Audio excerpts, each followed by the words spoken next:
Well, I have on the phone with me a fellow writer, a guy who used to be in my writing group, Michael Norton. Good morning, Michael. Good morning, Gary. Now, Michael, you are originally from northeastern Ohio. You headed out to California about a year or so ago, and tell us the reasons why you realized that to achieve what you wanted to achieve as a writer, you really needed to be in Southern California. Well, that's where Hollywood is, and that's where they make movies. And I've always been a fan of the movies. My play that I worked on in the writing group that we met in features a movie in it.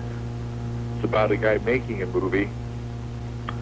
And I've always had a passion since I was a young kid of making movies. Now, the play is called Moratorium, and it was inspired by an unfortunate event that occurred here in the greater Cleveland area some 25 or so years ago. What was the event that inspired this play? Yes, in 2007, I was reading an article about the Amy Mihaljevic case and how it had gone for some 20-odd years and never been solved. They never found her killer. And that same summer, I was falling asleep, and I had a dream where I was visited by the ghost of Amy Mihaljevic. And it was a very touching experience, and that inspired me to write the play exploring the spirit of Amy. Now Go ahead. This is a stage play. Is that correct? You have a movie within a stage play. Yes, the main character is a filmmaker, and he's making a movie about this ghost that keeps visiting him. Her name is Morgan in the play. Mm-hmm.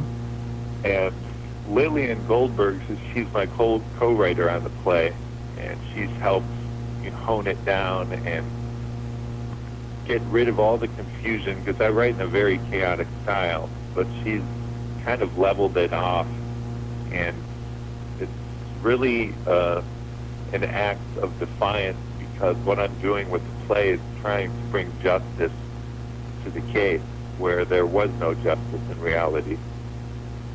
And you moved out to Hollywood about a year ago. Since you arrived there, what have you been doing with the play in your efforts to get it to the stage? Not a lot. My writing process is such that a lot of my works kind of get written and then set aside, and then I move on to other projects.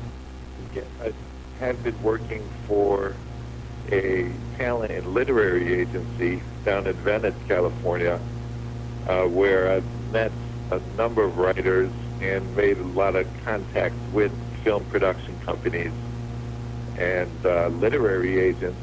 So the goal is to get it into those hands. I've got a woman reading it now out here in LA, and I have a small theater in Baltimore also considering it.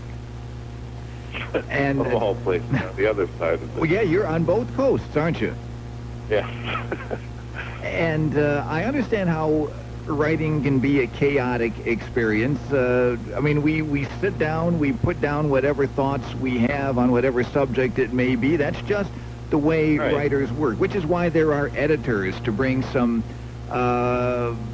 semblance of order to the madness that we create, that Lillian has been doing for you. Lillian's done so well. She compares the play to Hamlet. Uh-huh. She says Hamlet has a play in a play. Moratorium has a movie within the play. And we got about a minute left here, Michael. We know now what the status of Moratorium is. As you said, you write something, then you go on to something else. Since you have arrived there in Southern California, what other works have you been writing? Right after I wrote Moratorium, I wrote a screenplay called the Sleepside Syndrome, and then following that, I wrote a novel as a follow-up to that, which was a science fiction piece called Plexus Pacific. Sleepside Syndrome I'm really excited about because it involves disaster management, and it kind of predicts the Fukushima disaster in Japan that happened in March 2011. It ends with a nuclear meltdown and an earthquake, and it involves Japan all within the last 10 pages, and this was written in 2009. So it's kind of, there's some fate tied to it. Mm-hmm. And that I'm also trying to get read. It's just a matter of marketing.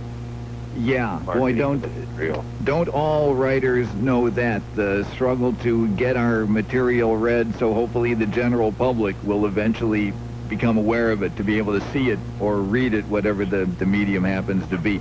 Oh, Michael, I want to thank you for getting up at 10 minutes before 6 o'clock there in Southern California to join us, and I know that through Lillian especially, I will be kept abreast of the latest news on Michael Norton coming out of Southern California. Thanks for the call, Gary. I enjoyed it. Thanks a lot, Michael. Good luck with the writing, right, and have a great day. Bye-bye. Bye. And Michael...